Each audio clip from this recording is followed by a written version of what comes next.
Welcome to Colts Law. I'm Lawrence Owen, your host, as usual, and I have a very, very special guest for all of you. Now, as you know, I am a Colts fan, and when I do things, I try to take my homerism out of it, but the guy standing beside me, he takes his homerism out of it as a profession. I want to welcome Phillip B. Wilson to the Colts Law stream. Thanks for giving me your time and joining today. Greetings, Lawrence. How are you doing this fine Friday? I'm doing very well. I took yesterday off from live streaming, trying to reset my batteries because, oh my gosh, these last few weeks for me have been absolutely crazy. There might be some guys out here, I don't know, guys and girls that might not know exactly who you are. I doubt it. If they don't, they've been living under a tree if you're Colts fans or IndyCar fans. But why don't you give them a little bit of history about yourself and where they might be able to find you? Sure. I worked for the Indianapolis Star for 20 years. I've covered the Colts for more than 20 years. I've had some online ventures since then with Scout and Sports Illustrated, most recently ending. That's, 3 Super Bowls, counting the one they had here in Indy, 24 Indy 500s. I was on the payroll for IMS and IndyCar for 5 years until Roger Penske bought the Speedway, and they have a different philosophy on spending on writers and independent contractors. So I'm hoping the day will come where I can get back into that mix because I do enjoy the 500 and the racing.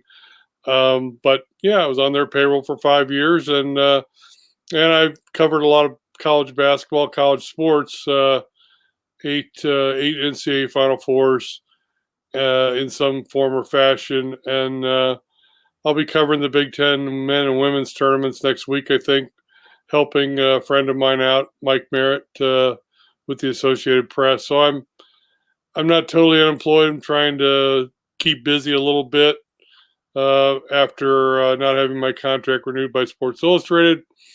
And we'll see what happens. I haven't aggressively pursued anything yet, just kind of taking the time to decompress a little bit and adjust. And there's some things on the personal side that limit my job search at the moment in terms of I got to work more from home for family reasons, not myself, but just other obligations. So it might be a situation where I take extended time off and watch like you guys. And I am on Twitter, pwilson24 with 19,000 Twitter followers, and you're always welcome to chime in there, but I do have block parties. If people are assholes, I'll block them in a heartbeat. So I expect them to be polite. They don't have to agree with me. I mean, the opinions are what makes the world go around. But when people are trying to cross the line and be overbearing and all that,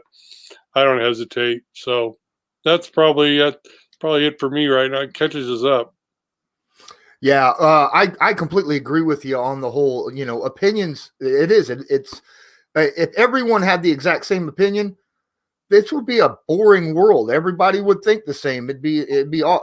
Imagine if every GM in the NFL had the same opinion as Chris Ballard. I mean, it would be awful, really, because everybody would be picking the same type of guys. So yes, opinions are great. Obviously, keep your emotions out of it. Don't be calling names and things of that nature. I get you on that 110%. I've had to block a few people out of my live chat because of stuff like that. So I understand you completely. Speaking of Chris Ballard, since he's been the GM for the Indianapolis Colts, a lot of fans kind of say, well, he's been really frugal, I think is a nice way to put it compared to what a lot of people would like to say, like cheap.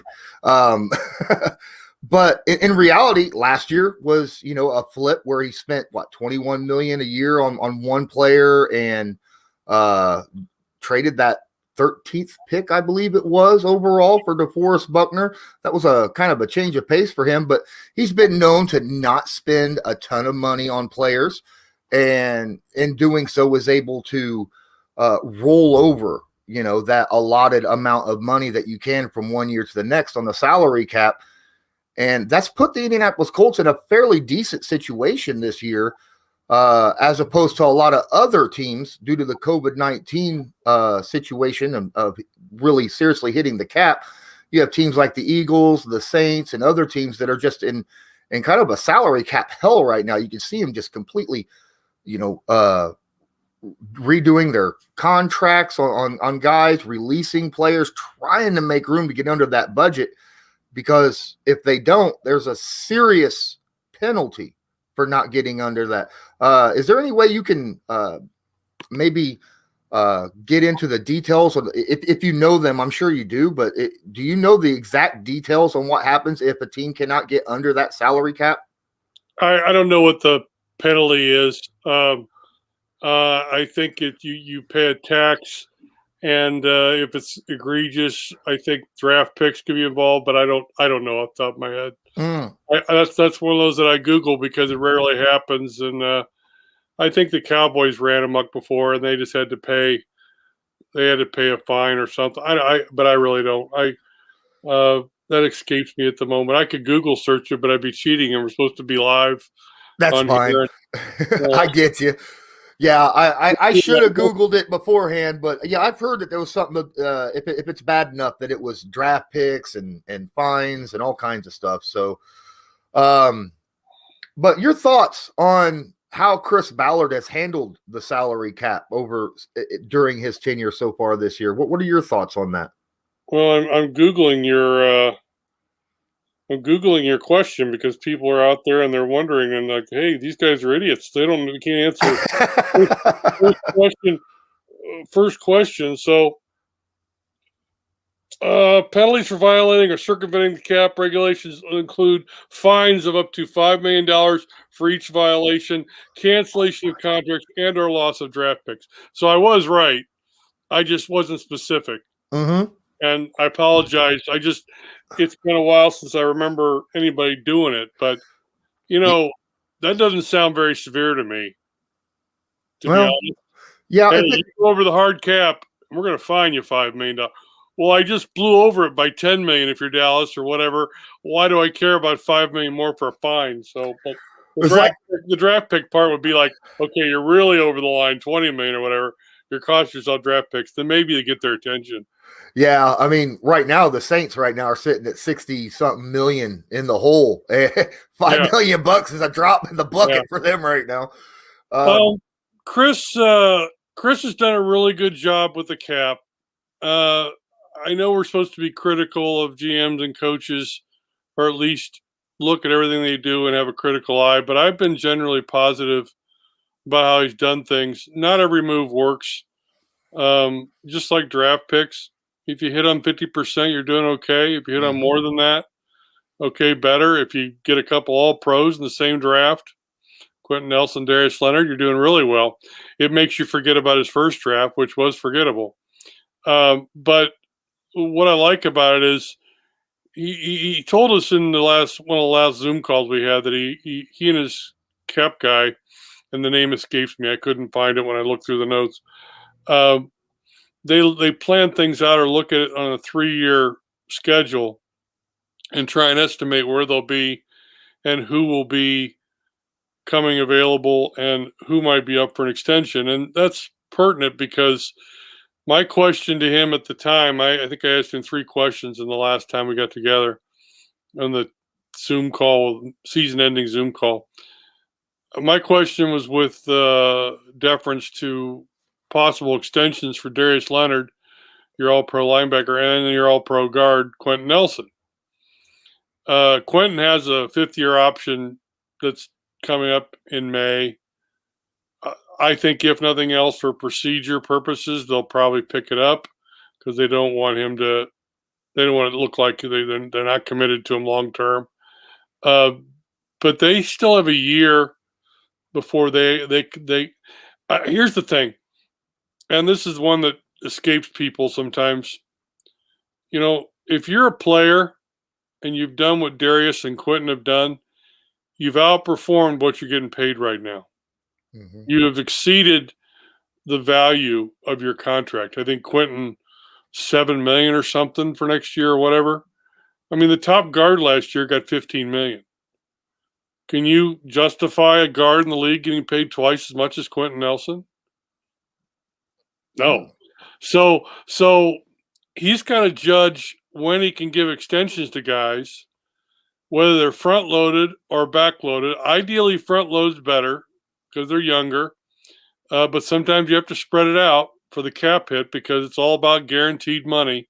I was trying to explain the cap to a friend on Facebook Messenger recently, and I think it made his head explode because it's so much different. He's a baseball fan, and as we all know, baseball, you sign and you're rich no matter whether you play or not. Yeah. They got a great deal, but in the NFL, it's all about guaranteed money.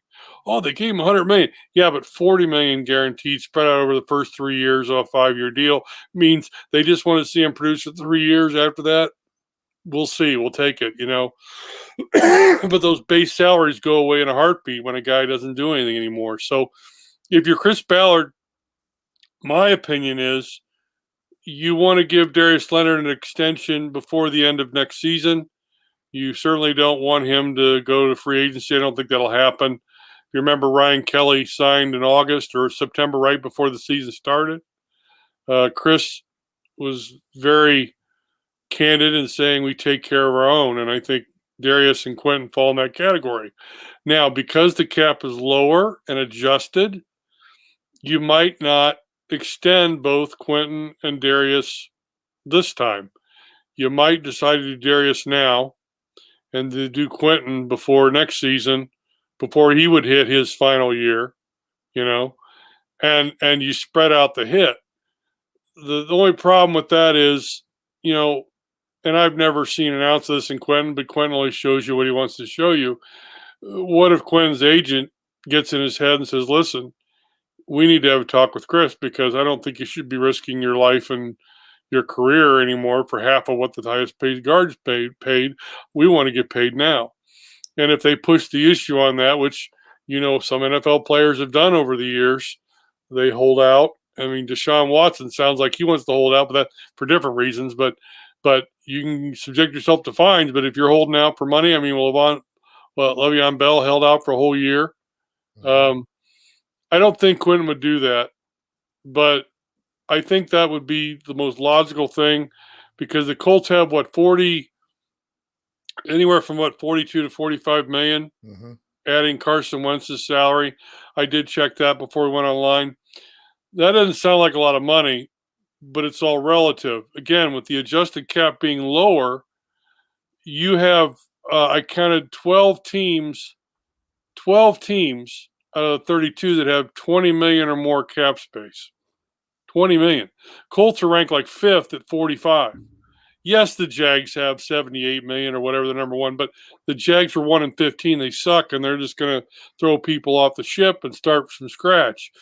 So that's to be expected. And they've had a ton of draft picks in recent years. But like after the Colts, there's like the Bengals and somebody else, and it drops down in the 20s. So, the Colts are in good shape cap-wise to take a hit, and pay Darius now and pay Quentin a year from now. And hopefully the cap will resume or return to more normalcy in a year. So where there's a little more money and you're not pinching a bit. You hate to get in a situation where, we had to re-sign Darius now, or we had to re-sign Quentin in a year, and that cost us one or two guys that could have helped the team. But push come to shove and how you manage it. And I'm doing the best I can to make it sound simple, and it's not. It's very tricky. As you mentioned, he tends to be frugal, and I like that style because I don't think you build a team with free agents. I don't remember a lot of free agents ever panning out as well as we thought they would when they get a big deal. I thought Danico Autry was a good buy, the last 3 years, up and down at times. I thought Justin Houston was a good buy, but again, was he the same player at the end here that maybe the first year? I didn't think so. I think that's why you let them test the market. You see what they can get. I think that's why TY is going to test the market because Chris is going to say, let's see how it pans out. I mean, people want to pay these guys tons of money, more than Chris is willing to pay them. Okay, so be it. But if they don't, and the market's not as good as they thought, then maybe they want to come back for a reasonable price and play at a more affordable salary, affordable by the team standards. That's just me spitballing. But when people lobbied me or would argue that Justin Houston and Danico Autry were worthy of being re-signed, I was like, those two combined had less quarterback hits than DeForest Buckner. Combined. So DeForest Buckner led you in sacks, although he plays tackle, and he had 26 quarterback hits or whatever.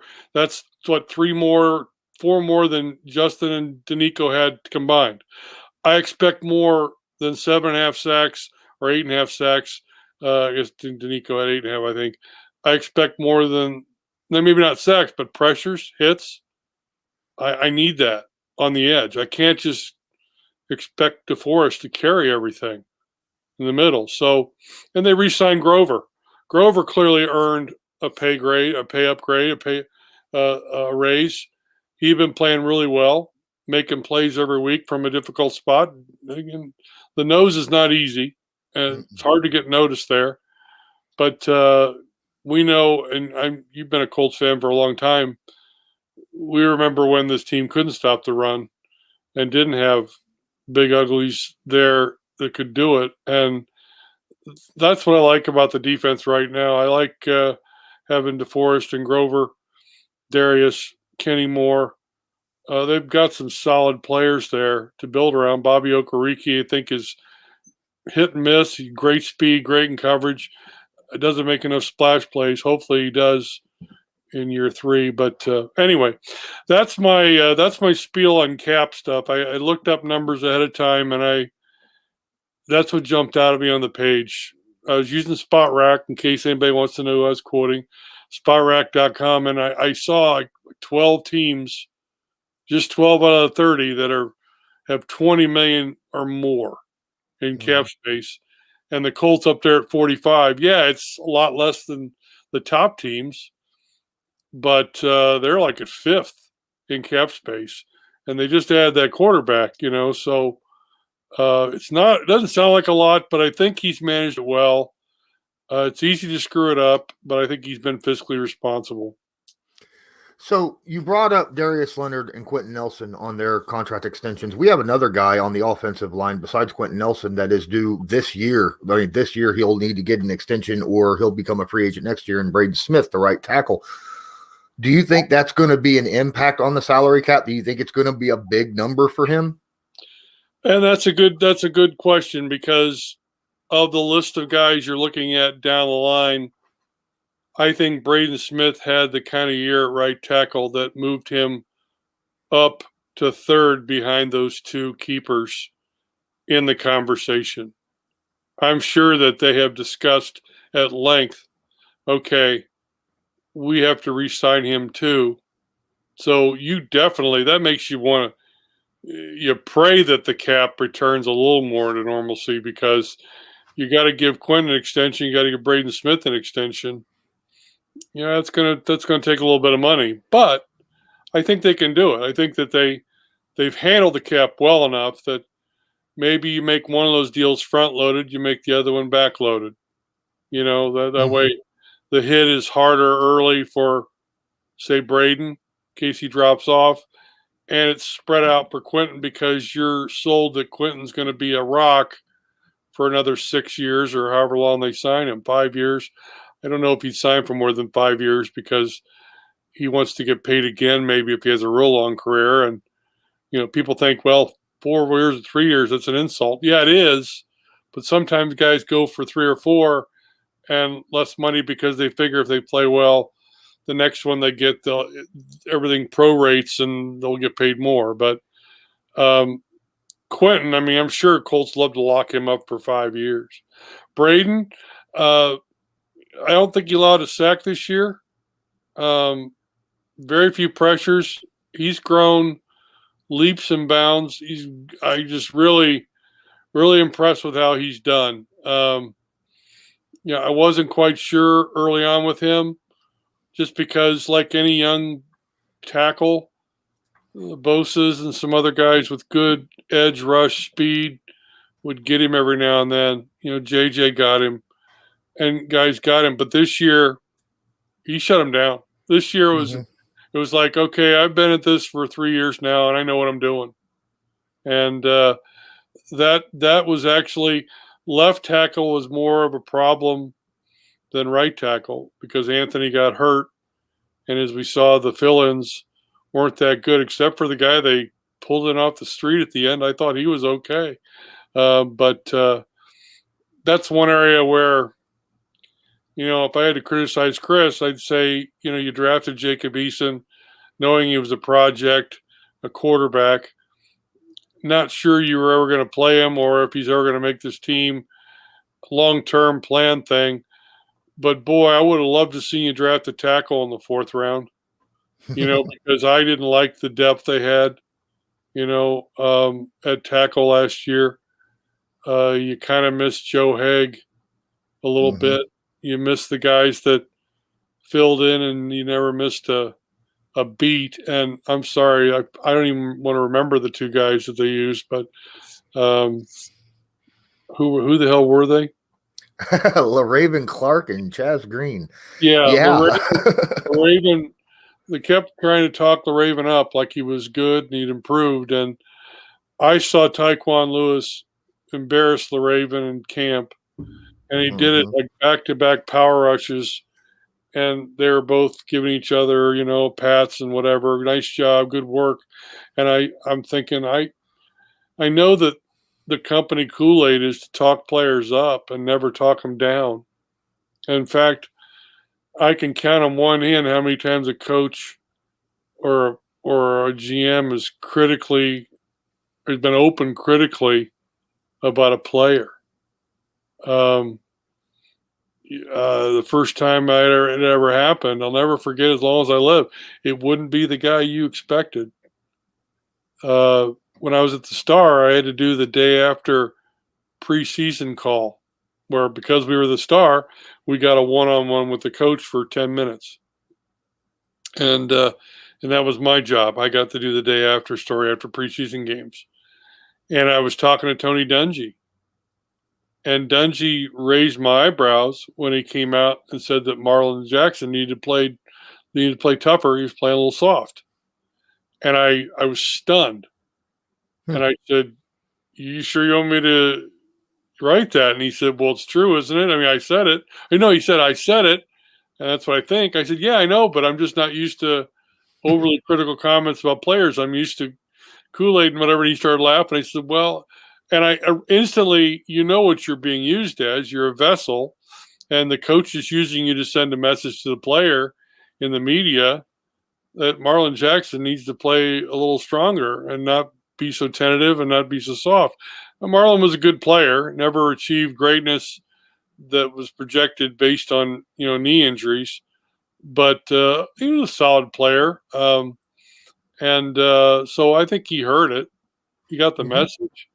But that doesn't happen too often, man. Usually the Ravens improved a lot this year. We've seen a lot of good things from the Raven in preseason. And I'm like, I got to call BS on that one. And I'm not disrespecting Frank or Chris, but because, okay, yeah, I'll acknowledge at the door, you guys know more about football. You'll forget more about football than I'll ever know. But when you cover for 20 years, you'll learn to kind of trust your eyes a little bit. And when I watched camp practices, whatever we were allowed to watch, I saw very little. And so Chaz Green, I knew was a bust. I just knew that wasn't going to amount to anything. But there are always judgment calls like that, and I don't want it to come off like I'm overly critical of Chris. I'm just saying, you always have to have things where you say, well, I would have liked to have seen this, or maybe they could have done that. But hey, you know what? His draft people swore him Jacob Eason had the talent to go there, so they took a flyer. If Jacob Eason ever amounts to anything, everybody there will look brilliant. Mm-hmm. If he doesn't, then I would say, you might have been able to develop a 4th-round tackle. Although, again, quality players, the farther down you go, it's harder to get a keeper. Mm-hmm. Rule of thumb we had, and I worked with Mike Chappell for so long at the Star, and he kind of taught me a lot of the rules. Mike Chappell and Phil Richards and Bob Kravitz, and we were all a pretty good team, band of merry men that during the Peyton Manning glory years, you had to go cover all these games and all these places, and Chap always said, if you're drafted in the first 3 rounds, you're expected to contribute immediately. From 4th round out, then it's crapshoot. Maybe you hit on that, maybe you don't. Ballard had a hell of a draft last year when you look at the guys he got and how they contributed. Yep. A hell of a draft. I think I saw somebody recently rated his draft the best in the NFL last year based on how much they contributed. Yeah, I saw that as well. Yeah, so but I'm rambling, and you probably have other questions, so I'll shut up. You're fine, my guy. Any kind of information that comes out of your mouth, I'm sure we're all like a sponge, ready to just absorb it. I do want to go to the chat real quick. Something was brought up when you brought up Joe Haeg earlier. Toxic Tommy says some folks think Joe Haeg will be available. He is a free agent this season. Ricky Frazier says that he wouldn't be mad if he bring Joe Haeg back. And Nomadic Brian says, I'm okay if it has to be Joe Haeg while a rookie is preparing in the wings. What are your thoughts? Do you think the Colts might be, would he be a good fit to bring back since he is a free agent? Absolutely. And I apologize, everybody. I had the button on private chat, so I thought like nobody was watching. Sorry to go R-rated or X-rated, drop some F-bombs and really cut loose, the FCC coming down on Lawrence's ass saying, you can't have profane Phillip B on there. He just lost his job and he's pissed off and he's just going to cut it loose now, which I could. But I just hit the comment section, and now I see all these people commented. So, hello, Brian. Hello, all these people that were talking to me, and I apologize. Just use your error, dumbass. I'd love to get Joe Haeg back, and I think Joe Haeg could be affordable. The reason I like Joe, and I'm not saying he fixes everything, but ideally, you want a tackle and a guard. You want a lineman that can plug and play either spot, and Joe could do that. I'm not saying he was the greatest at both, but Joe was capable of playing tackle or guard. Remember, Braden won the job when Haeg got hurt at right tackle 2 years ago. And Braden never gave it back. So I'd love to have him back, but I also like the idea the one person said, get someone young. Get someone young and groom them. Danny Pinter, drafted the 5th round. They really like him. They're high on him. He got a few snaps, but he was a tackle at Ball State. They project him to play guard or center. The center is just in case Ryan Kelly would get hurt because Ryan is important. I see the wisdom in that. It makes a lot of sense because Ryan's had a few injuries. So you make sure he's prepared to play center, but he's probably Glowinski's replacement.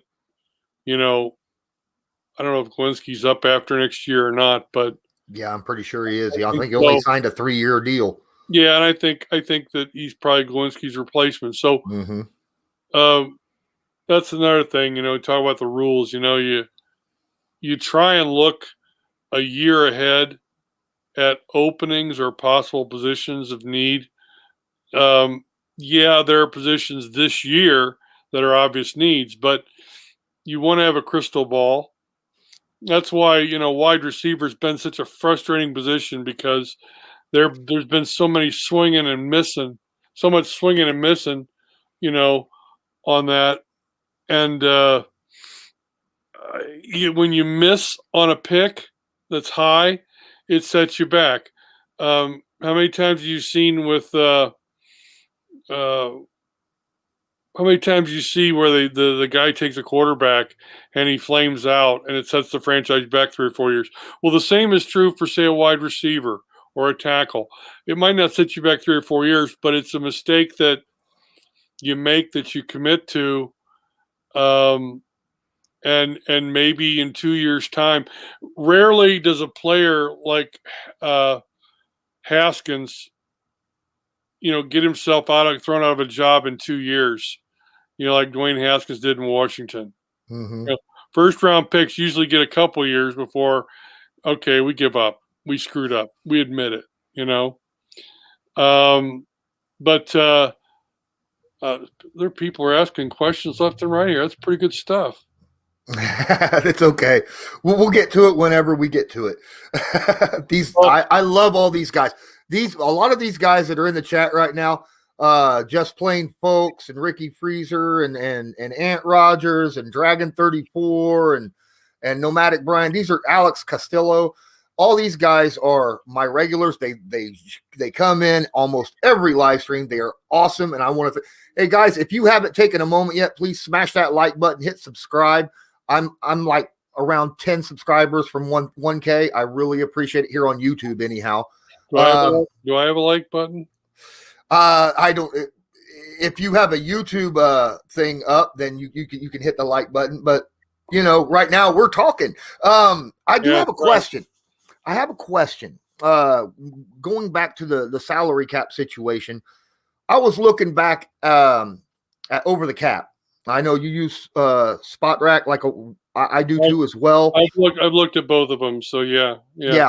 I'm looking here and I'm seeing the Saints, the Rams, the Eagles, the Chiefs, the Falcons, the Packers, the Bears, the Lions, the Vikings, all of them.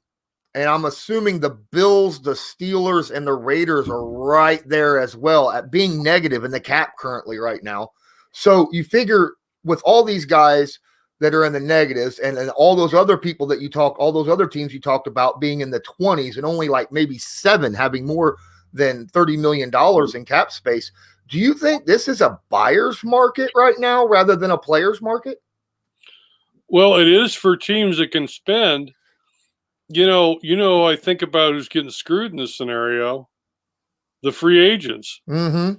I mean, the guys who can get paid and the guys who can land the deal, they're loving life. But there'll be a lot of guys cut straight up salary dumps because the team has no other choice. You just listed all these teams that have cap issues. You just saw Ben Roethlisberger take a $5 million salary cut and spread money back to try and help his team afford him and be able to do, put some guys around him or get him help. Rarely do I remember, and I haven't analyzed his contract yet, so I'm sure there's something I'm missing here, but I don't recall a guy agreeing to take a $5 million pay cut, but maybe they just spread it out more and he's still going to get paid. I don't know. But yeah, I mean, I guess, when I think about Ballard, I think of the term smart buys, and I know we've been frustrated in the past, and I say I know the fan base and even the media will say, God, that guy was out there. Why didn't he go after him? Or, how come you don't spend? It's monopoly money. It's not real. Well, it's easy for you to say, but I know what he's looking for. He's looking for that guy in his prime or at the right age. Yes, Justin Houston was an exception. And he's looking to get a guy who's maybe trending upwards and not breaking the bank, paying him a decent price. And then he plays well for 2 or 3 years. It's interesting. I think Autry's one of the few guys that got like 3 years in a deal. DeForest, of course, got a 4-year extension. DeForest is the exception to every rule. Ballard trades down, and he's traded back in every draft because he stockpiles picks. It's been proven to be effective. The more picks he has, the more bullets in the gun, so to speak. It's worked for him. But he parted with a first-round pick. And so that tells you he's willing to change or adapt or adjust. And then he gives an extension that he wouldn't give to hardly anybody else because guess what? DeForest Buckner's worth it. He went out and proved it. So the market, if I'm a player right now, I'm T.Y. Hilton. I'm a little pissed. I am, because, I'm thinking, come on, man, you just said how important I was to you guys, and I never complained, and I never, said this or that, and I'm a team guy, and I get it. But Ty, you made $14 million last year. We're going to offer you $7 million this year, and you're feeling insulted. You're thinking, if I mean so much, my name is right below Marvin and Ty on the record book, so to speak. I think I deserve more than that. Well, based on your injury history in the last 3 years or previous 2 years, and basically your lack of production, yeah, you had okay numbers this year, but they weren't 4-time Pro Bowl T.Y. Hilton numbers. Mm-hmm. So if I'm arguing T.Y.'s case, if I'm his agent, I'm saying, come on, you said how important he is, how much he mentors Michael Pittman Jr., how much he he's a leader and role model for this team and all this. Well, okay, but I took it I thought it was rather telling that everything, Mr. Irsay, Mr. Ballard, and even Frank Reich said, we love T.Y., but we're going to have to see. But we're going to have to see. There was always a we love him, but. Mm-hmm. And I don't know, man. I don't want to go too far back into my dating history when I was young, but, if a girl told me I love you, but I'm thinking the but means she doesn't really love me. She's just trying to not hurt my feelings, So, yeah, we love you, T.Y., but. And 7 million instead of 14. And okay, maybe you put guarantees or you put incentives in there. You give him a little more guaranteed money as a tribute to him. I mean, hell, Mr. Irsay let Andrew walk away with a lot of guaranteed money. He could have asked for it back. And Andrew, being a character guy, I think he would have given it back. Mm-hmm. He never asked for it back. And I'm not trying to evoke the name of Luck too often, because I know a lot of people out there are pissed off about Andrew. I thought the world of Andrew, but it's a sore subject. My wife has not been the same Colts fan since Andrew retired. So I don't know. And folks, I'm guessing on T.Y. I'm just saying what sounds reasonable. I mean, you guys are chatting here. I mean, what do you think? Would you pay T.Y. $10 million this year? I don't know. Yes or no? I'm kind of curious. I don't know that he's worth that based on the numbers. I think Michael Pittman Jr. is the future. I think if he doesn't have that crazy, compartment leg syndrome injury that required surgery, I think he would have been, his numbers would have been higher. But, I'm not sure. Maybe, Ricky Freezer, I'm with you, man. Hilton is 9 million tops, 8.5 million tops. See, you guys are thinking the same way I am. Fans are so knowledgeable these days. They read everything. They're sponges. They check out what other people say. Mm-hmm. And a lot of times I will gauge how I feel based on what I read. And that's also from fans. And you got some smart people here. Yeah, I do. I'll give you some props there, guys. Give yourself a pat on the back. But that's what I was thinking. 10 million sounds too much to me. And if you're T.Y., based on your career, you go down to 9 or 8 or even 7, he's going to feel insulted. So that's the thing about this market, man. You're T.Y. T.Y., I'm Chris Ballard. You got to understand, the cap is lower this year, and the pandemic has hurt everybody, and we don't have the money, and the market's not as great. There are only 4 teams that have more money to spend than us, and we want you to get paid. We want to give you money, but hey, if you don't get it from those other 4, somebody else probably not going to give it to you. Mm-hmm. Think about that. We got 20 million in space. We're going to give 10 million to T.Y. next year. No. How do you? I mean, it's really difficult. I just had a stream just a few days ago talking about how important the wide receiver position is. But Yeah. when you only have 40 some $1 million and you got CB1 to cover, you got both defensive ends to cover, you got the left tackle. Now, some of these are going to be covered, obviously, in the draft, maybe one or two of those positions. Because like you said, the first, second, maybe third round, you're looking for playmakers. Yeah. But you only have so much money, plus you got to re-sign guys. Yeah. Wide receiver, I don't think is going to be at the top of that list, especially when, the Colts defense runs that zone. It is so important. It runs off of that pass rush, right? A zone does, because they got to get to the quarterback. Otherwise they'll just get chewed up because guys will have time to find the open spot in the zone. So I think pass rush is probably going to be pass rush and left tackle is probably your top go-to positions this offseason. I brought up an interesting trade. I don't know, about 2 months ago, knowing that certain teams was going to be in the red and that Ballard has the 21st pick and a little bit of money to spend. And I brought it up on a stream one time, and I got a lot of positive reaction out of it. I'd like to bring it by you. Last year, as we know, the 49ers was trying to make a little bit of room on their cap space, so they couldn't sign both DeForest Buckner and Eric Armstead. That's what they claimed. I know a writer who called BS on that.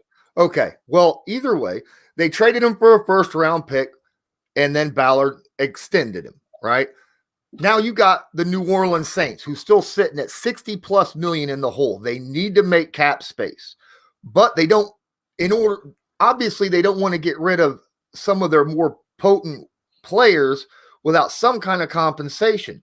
Do you think Ballard? I mean, is something like maybe the Colts giving their first-round pick for Marshawn Lattimore, which would free up over $10 million for the Saints, and now they don't have to worry about extending him because he's going to cost a lot of money in extensions because this is his final year of his rookie contract. You think that might be a situation because it'll fill the CB1 spot for the Colts? It would free up cap space and all stuff like it. It kind of looks like, in my opinion, what they did with DeForest Buckner and the Niners last year. Yeah, I guess you could make that comparison. Is Lattimore worth a first-round pick? That's the question. I think he is. Okay. Do you think Ballard could do that again? That's tough. I think it was hard. It's almost like sometimes you wonder if these guys are thumbing their nose at the football gods, and if he tried it again, Lattimore suffers a knee injury or something. It's like, you tried it one too many times. You couldn't have had it work out any better with Buckner, right? I mean, exactly. Buckner made the Colts top 10 defense. But I don't know. I mean, if he did it, I'd understand it. A lot of time I'm trying to think, all right, not whether I agree or disagree, do I understand what he's thinking? And is there merit to his thinking?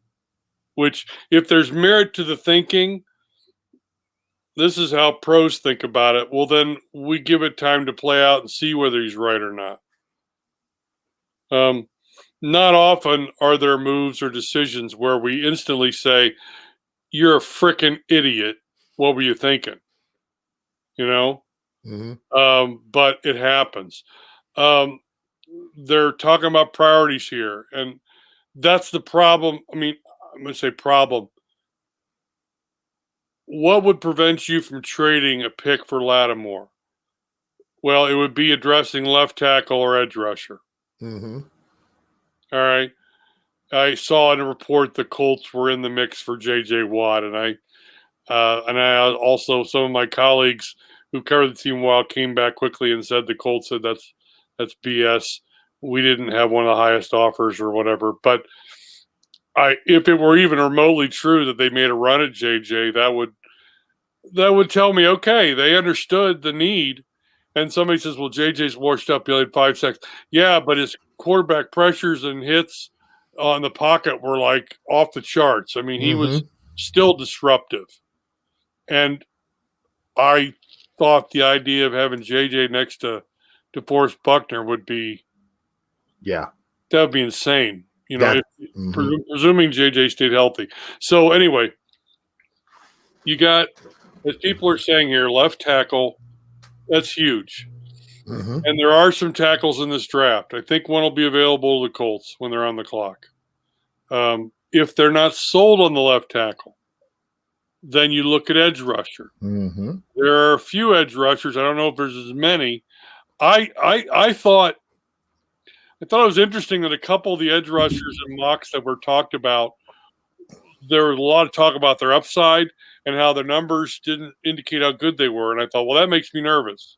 I mean, what about, I want a stud. Yeah, Ant Rodgers likes Carl Lawson. I like Carl Lawson too. You know, there are guys that are going to be out there that can edge rush, you know, and maybe they're not all pros, but they're capable, you know. And so I wrestle with edge rusher versus left tackle because, as we saw, you know, they got Braden Smith in the second round. He was a guard in college, and he became a pretty good right tackle. Now, again, left tackle is a little more important, guarding the blind side. You know, he's got the quarterback's blind side to protect and everything, but it's such an important position. Left tackle gets underrated, I think, sometimes in lists of priorities. Costanzo did it fairly well for 10 years. I think he was underappreciated to a certain degree because he never was all pro, and he got one Pro Bowl alternate honor near the end. But he was a decent player. Tariq Glenn was really good, and yet people bitched about him jumping offside or jumping false starts too much, but he was awesome. He was awesome. So I think you got to address both of those. Cornerback and wide receiver are right up there too. Somebody might say, what are you doing if you draft a wide receiver in the second round? Well, that means you didn't go and get the free agent you wanted, or it still hasn't panned out the way you think, you know. But I think the short list there, you know, you go left tackle, edge rusher, wide receiver, corner, any one of those combinations. I'm not ranking them in the order I think. I'm just spitballing here. Just plain folks. So this is a deep tackle here. Yeah, I saw a lot of tackles in the mocks I looked at. You know, and keep in mind, I still looked at it even though I was losing my job. You know, I kept my mouth shut for 2 weeks. I knew my contract wasn't going to be renewed for 2 weeks. I had 2 weeks to try and simmer down. I'm still pissed off about it, but I still did the work because I'm used to looking it up, and I want to. And you know, I've still got a few magazine season preview stories to do in the Colts, so I'll keep an eye on it. And they're going to keep me on the email list because hell, I've been around for 20 years. I'm not really totally kicked to the curb, and yeah, AP might use me again for a Colts game. So, anyway, we'll see. I know last year in my mock, I had him going wide receiver and running back in the second round. I had the wrong guys. The Bengals guy went one spot. The Clemson kid, he went one spot before the Colts picked, and Clyde Hilaire, I forget his name now. The Chiefs picked him at the end of the first round. I never thought he would go first round, but of the running backs mentioned, he was the one I liked the best and thought he would be there in the second round. So when they took Jonathan Taylor, I got a lot of, that doesn't make sense, stupid, why are you doing that? And I thought, no, this is one where I was actually lucky, but I was right in sync with what Chris is thinking the team needed. You have to draft skill guys. You have to draft skill guys early, but you also have to just bite the bullet. I need that tackle. Yeah. And trust me, folks, I can tell you this right now.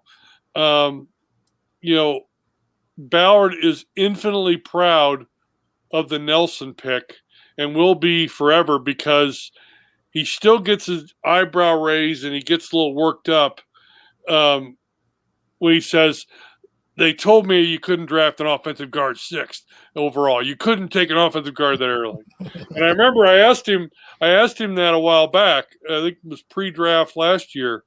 I said, you know, like, what have you learned as far as what's maybe one of your biggest accomplishments in the draft that you hang your hat on, that you prove?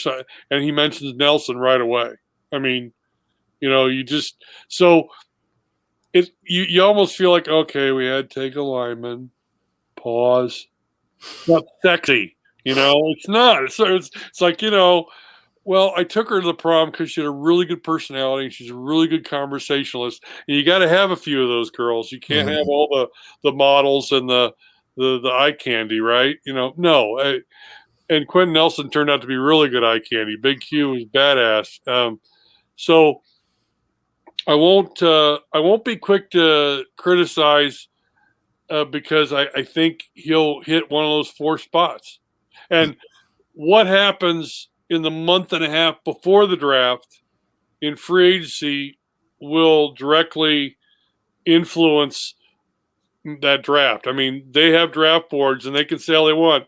You know, for years we heard Bill Polian, oh, the draft played exactly what we wanted. If you could see our board, that's perfect. Everything went according to Hoyle. Oh yeah, right. Whatever. You're full of it. You know, he said that Anthony Costanzo at the time, they were like, oh, you know, everything played out. We've got a great player and all this. And then years later, when he lost his job, Polian was saying, well, you know, I got talked out of taking a quarterback that year. We really wanted to take quarterbacks that year. You know, I remember asking Anthony about that, and Anthony just shook his head, whatever, you know. But it's like Bill had revisionist history. Whatever he thought later, he believed it was true, and it wasn't. Great GM. He's in the Hall of Fame. Again, knows more about football than I'll ever know. But, you know, sometimes you're a little off your rocker. I'm long-winded on this, but I would love to see them address one of those 4 spots in the first, 2 of the 4 in the first 2 rounds. And if you want to get creative, maybe you do it in the 3rd. Keep in mind, folks, and this is just a service announcement on behalf of the Colts. Keep this in mind. Ballard will trade back at some point. So we might get excited about who might be there. We might get excited about who they could take in the 1st round or 2nd round or 3rd. But he just gave up, you know, a pick this year, a 3rd round pick. And he gave up another one next year. Could be a 1st rounder if Wentz pans out. He's going to trade back again. That's what he does. Now, it might be later and just to get other picks. But John Davis has a good edge. It'd be difficult. I agree. That's why I almost said, John, left tackle and people don't go nuts here, but I almost said left tackle, corner, or wide receiver, and then edge rusher 2nd or 3rd, because they all seem to be a flip of the coin, you know. And people are like, you're going to draft a corner? You're going to draft a wide receiver? We got Paris Campbell. Listen, I'm a Buckeye. I'm an Ohio State. If I turned this thing over to the side, you'd see Ohio State Buckeye stuff, okay? I mean, I got all kinds of stuff here. There's my Wilson jersey signed by Mr. Irsay.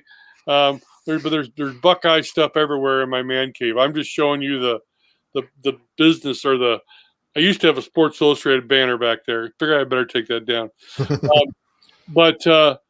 I wrote something late in the year. I don't want to see him draft any more of my Buckeyes because it just breaks my heart. Yeah, it seems like every Buckeye that they've signed has had injury problems. So I can't. I saw Malik Hooker. He was such a badass at Ohio State. Tyquan Lewis, badass. Paris Campbell. These guys are great players. Then they come here and they get hurt. Something happens, and yeah, John's right, and that's why I wrote it. When Paris got hurt, I said, I'm done. I mean, and people are like, well, you can't give up on him, man. They invested. Well, no, it's not that I give up.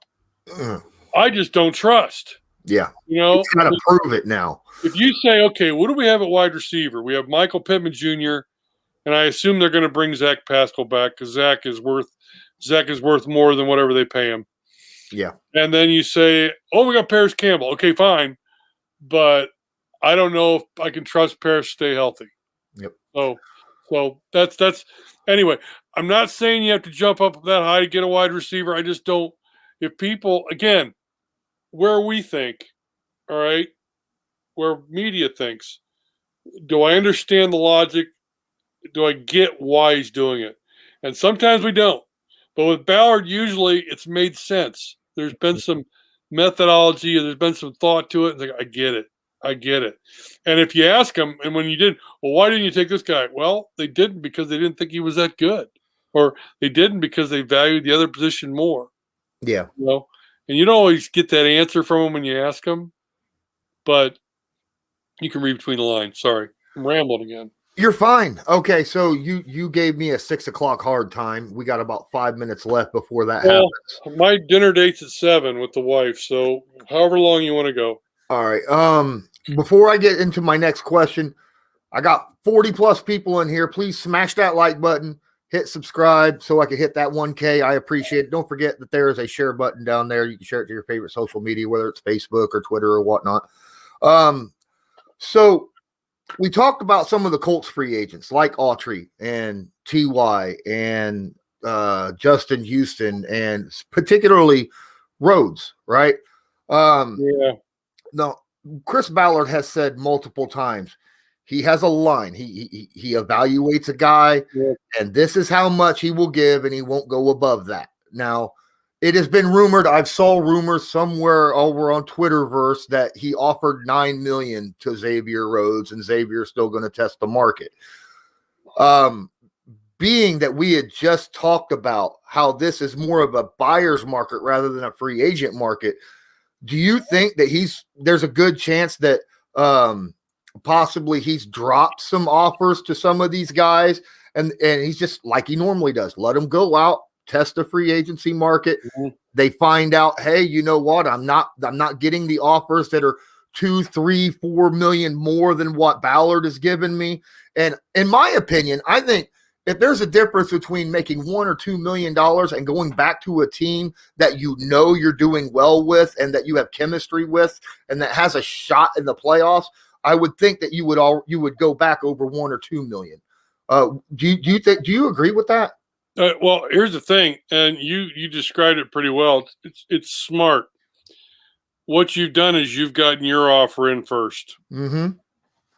and you've kind of given that player a bar. You know, and like you said, Chris has got a limit, and that's about it. I think Chris maybe buckled a little on Wentz. He'll never admit it. I think he wasn't going to give him a first-round pick.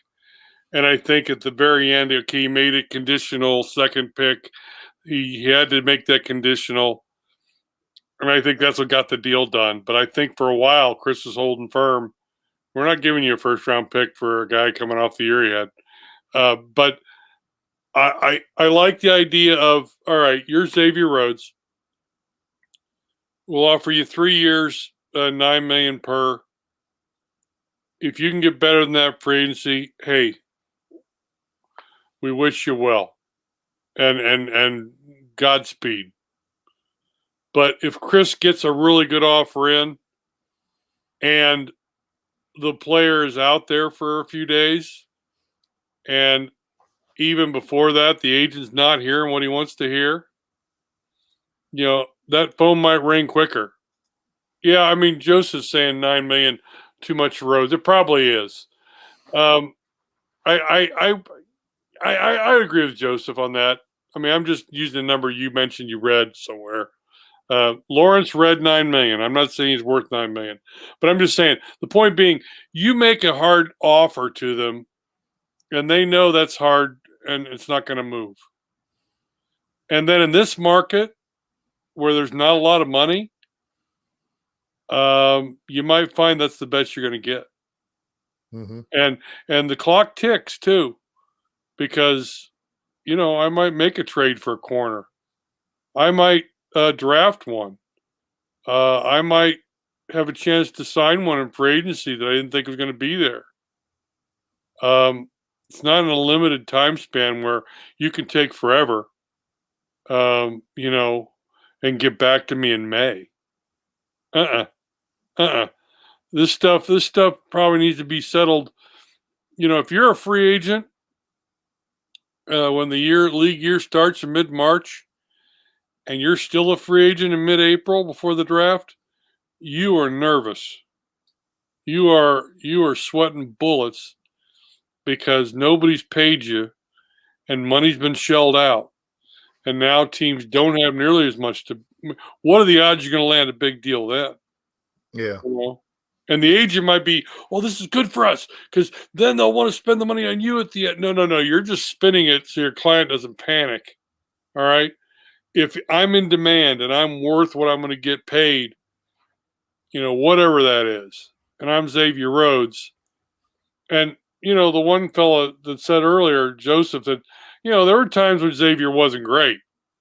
You know, he looked lost in the opener at Jacksonville. There were a couple other times where he got flat out burned. I mean, corners get burned, but he had a decent bounce back year. That's why five or 6 million a year, 7 maybe. I don't know, maybe. You know, it's how much guaranteed money you want to give him. That's the bottom line. The problem with what Joseph here says, where he says he wasn't good until he got behind the Colts front seven, he was good with the Vikings. The last couple of years, he suffered because the Vikings forced him to play on injury because they had no depth behind him. And they were lower body injuries like ankle, calf, you know, the abdomen. That's going to affect how you play. And a lot of people don't realize that. I did a film room on it and noticed it. And I was like, holy crap. He played hurt. Yeah. He played hurt. Yes. So there is a question here I wanted to get into, and it was interesting. There it is. Hey, Lawrence or Phil, do you guys think that we should have waited for Darnold? His price could have been lower too. Now, I'm going to straight up say, in my opinion, they went with Wentz because of the right connection. And that's exactly it. I personally was more on Darnold than Wentz. I would have rather seen Darnold, but I understand why they went Wentz because of the right connection. What are your thoughts? I agree. No, I agree. I thought when I listed quarterback options and I listed Darnold in there, I mean, we saw the Colts play the Jets this year, and they obviously took care of him, and it wasn't that hard. And Darnold, I think, had a pick 6 or 2 or whatever. But there was a play where he got away from 2 guys and threw a touchdown pass. Yes, I remember that.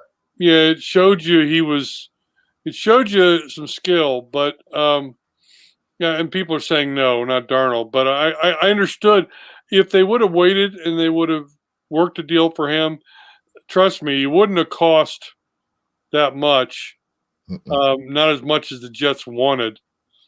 And Darnold's suffering from the same problem that Wentz suffered from, in my opinion, lack of support. Yeah, that was my thought. So both guys had lines that sucked. Both guys didn't have the weapons around him. I mean, there were games when Darnold, his number one receiver was Hogan. Yeah, I mean, he didn't have it. They didn't give him anything. No, and so, but I think Wentz always. I read somebody write that this was always the deal that made the most sense. You know, Wentz to the Indy, and it did because Frank knows him, and there are other guys here that know him, and I as long as he's not shell shocked, as long as his confidence can be restored, yeah, people are pointing out, they're talking about Rivers. I went back and looked at all 20 of Rivers' interceptions the year before the Chargers. And I documented how a lot of those were just bad throws. And I documented on several throws where he did not have the arm strength. Yeah. That's one. You want to say, well, you're drinking Kool-Aid or you're always saying supportive things of the Colts. You're not critical of. No, that's one thing I always disagreed with Frank on. I clearly could tell from watching the film on Rivers that he did not have the arm strength.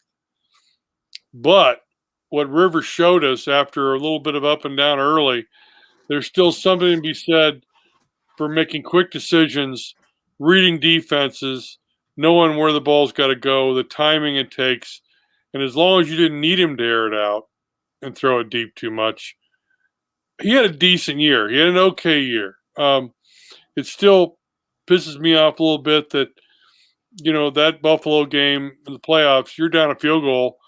And here's the problem with, if you're a Colts fan or if you're in the media and you went through the entire Peyton Manning and Andrew Luck eras, a field goal and you got the ball late and there's no lowering of the bar. The expectation is at least tie game overtime. Mm-hmm. Like when the Packers were down a field goal and pinned in deep, I didn't expect Rodgers to make that kind of throw, but somehow in my mind, I'm thinking, this is what defines a great quarterback. He'll get them there. They'll get the field goal somehow. This game's going to overtime. I just know it. And sure as hell it did. Mm-hmm. So, it just, I wasn't huge on Darnold, but I did list him as another option to answer the question. I always thought that the Reich with Wentz made the most sense. Yeah, especially after you've seen that they went with Rivers and that connection last year. The one thing I do love about Rivers was he could lead a receiver. He was pretty accurate last year and led receivers open on his throws. Now, the problem with that is he couldn't do it, down the sidelines because he didn't have the arm strength to do that. But when you had crossers and stuff like that, he was able to lead a receiver with plenty of open space to make yards after catch, which was a beautiful thing. And I think would have been dynamic had Paris not gotten hurt, because that's the thing that Paris does really, really well. All right. So I've had you over an hour. I really, really appreciate the fact that you took time out of your day before your dinner to come on this show and answer some questions and talk Colts football. Really appreciate it. Won't you spend a moment again, let everybody know a little bit about you and where they can find you? Well, Phillip B. Wilson, journalist in this market for over 20 years. Worked at the Indianapolis Star for 20 years. And worked for different websites since then. P. Wilson 24 is the follow. I frankly don't know what I'm going to do next.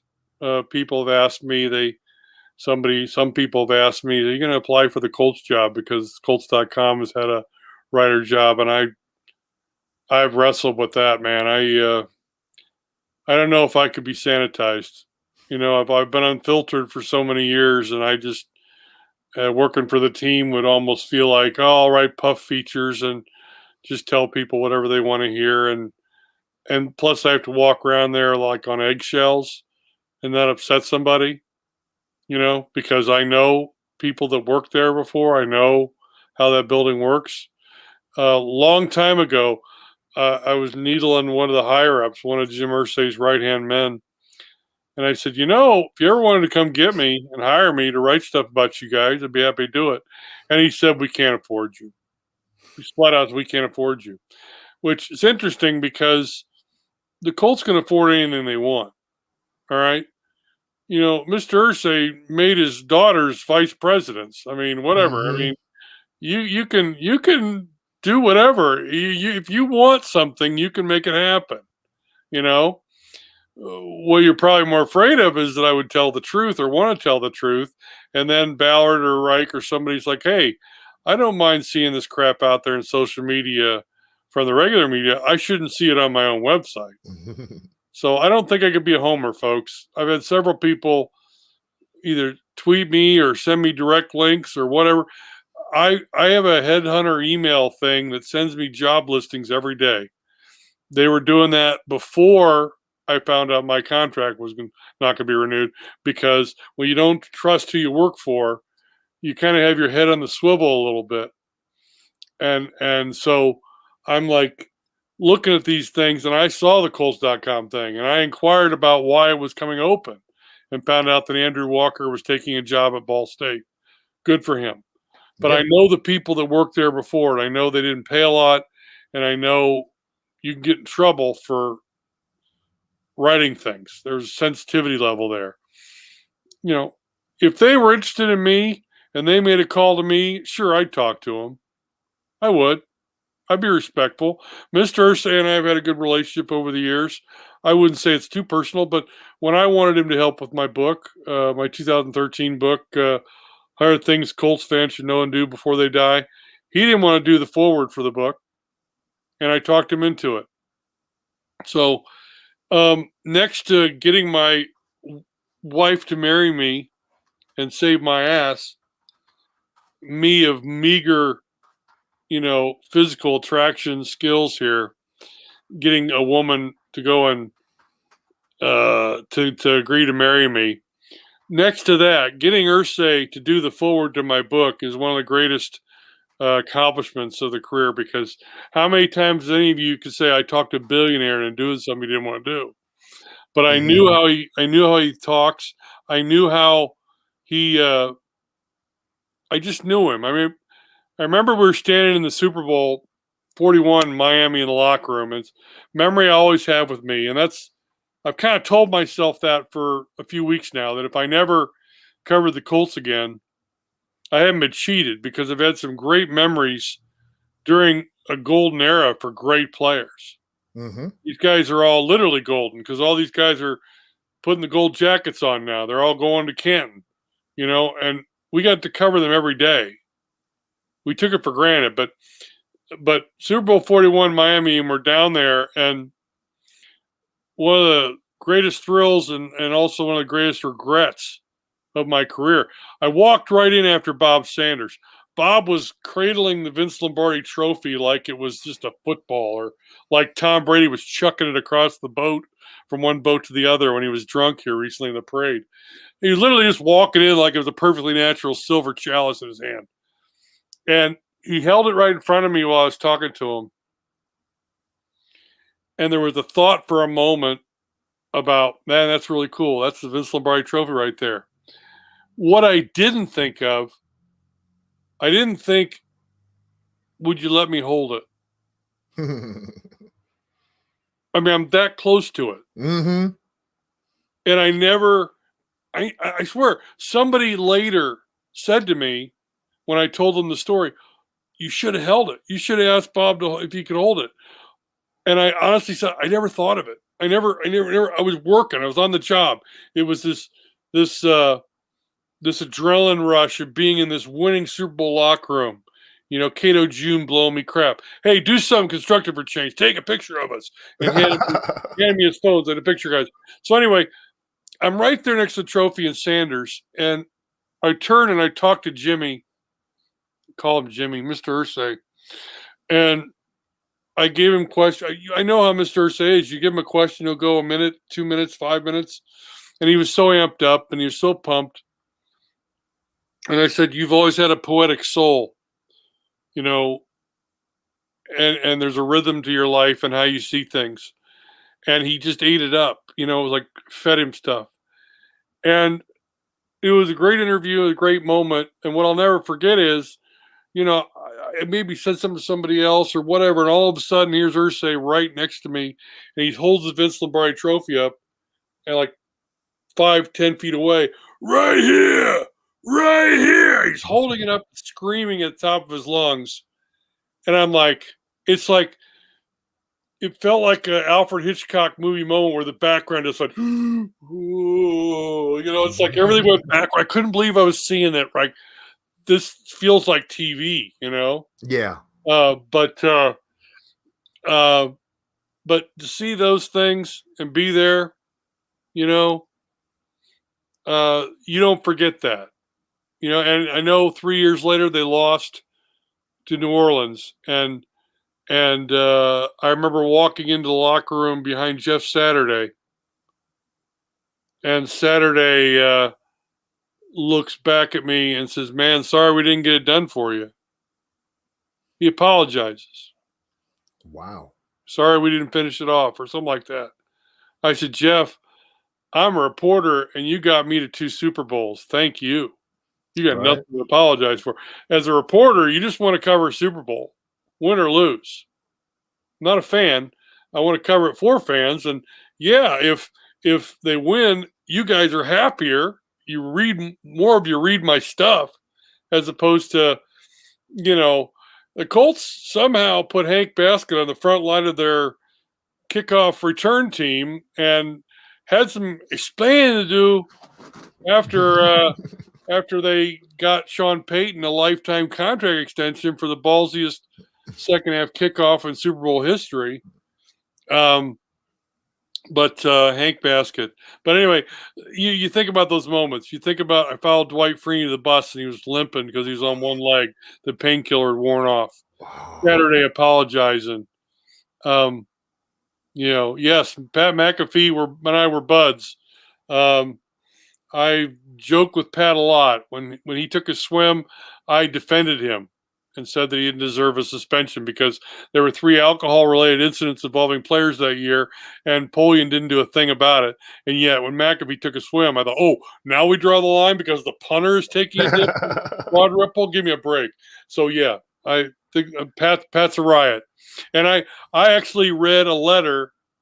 I read a letter. Again, these are memories that pop into your head. I introduced Pat to Bob and Tom. Mm-hmm. I took a letter from him and read it on air because I had a Friday morning segment on Bob and Tom for like 4 or 5 years. Sometimes Jack Trudeau was on with me. It was kind of like putting the jock with the, the journalist. And so I read a letter from Pat, and that's what got him going. And Pat, Pat's a riot. Pat, I always knew whatever Pat did, he'd be great at because his personality's off the charts. So those are memories you have. That's why you don't sit here and cry in your beer.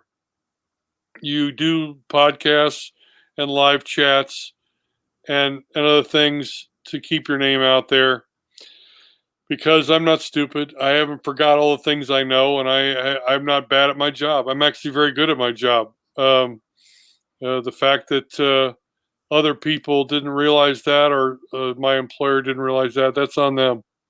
But I have quality experience for a reason.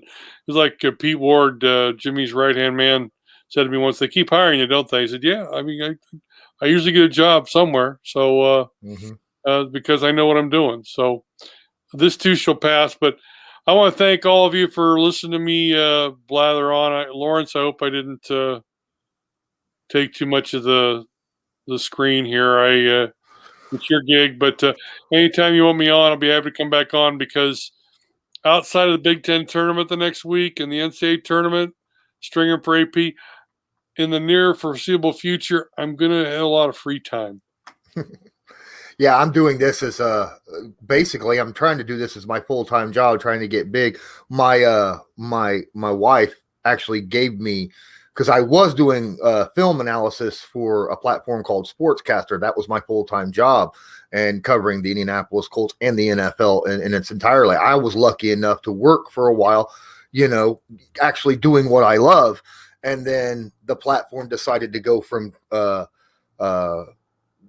covering sports to betting on sports, and they cut us. Yeah. So now I'm out of the job. My wife said, you know what, keep doing what you're doing. You're good at it. You're getting some followers and stuff. So this is what I'm going to try to do.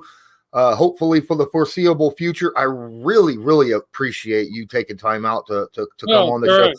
My goodness, there's so many people here in the chat that's just been sitting here going on about how much they loved having you on here, and your opinions and your stories that you just gave about Super Bowl and stuff.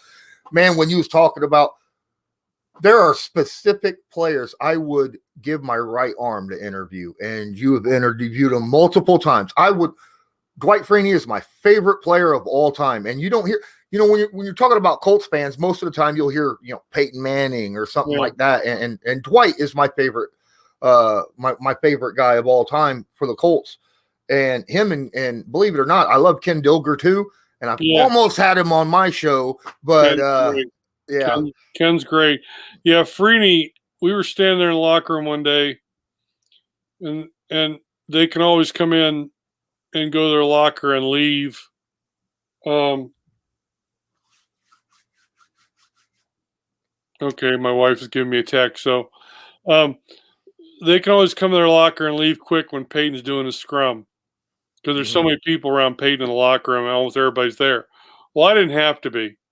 So I went and I stand there with Freeney, and he's looking over at him, and I said to him, I said, you know, most people show up on Sunday to see that guy play. They look forward to seeing that guy play.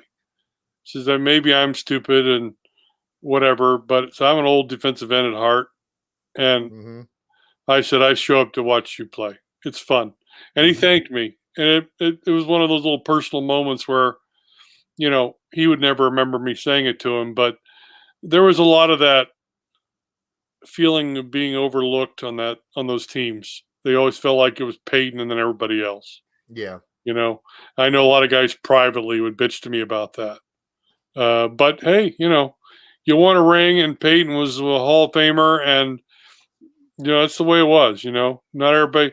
I think what the line was. Frank said, "You treat everybody fairly, but not equally," and that's true in any locker room. So anyway, folks, I'll be happy to come on as much as Lawrence wants to have me. I just might be conflicted the next few weeks of the tournament, but I need to find a way to get my name out there a little more, or at least stay active. So as long as you'll have me, I'll be happy to come on here and try and make it sound good. Well, cheers. Again, yep. Thank you again so much. Until next time, I'm Lawrence Owen with Phillip Wilson. Have a good one. Phillip B. Wilson. Cheers. Phillip B. Wilson.